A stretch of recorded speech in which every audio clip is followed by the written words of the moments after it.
अरे देवा, ये गड़बड़ है बाबा। लेकिन ये साला कर क्या रहा है यहाँ पे? अरे बाबा, अरे बाबू तुम 2 मिनट रुको, मैं अभी कॉल करती हूँ। चल चल चल चल।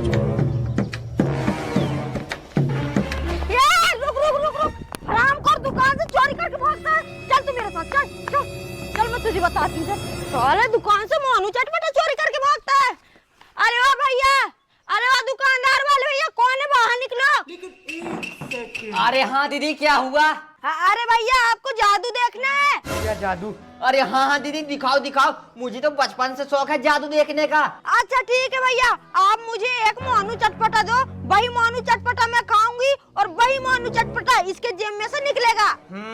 अगर ऐसे नहीं हुआ तो फिर मेरे मोनू चटपटा का पैसे कौन देगा? फिर मुझे 5 रुपए का घाटा नहीं लग जाएगा? अरे भैया होगा, मेरा यकीन करो 100% होगा।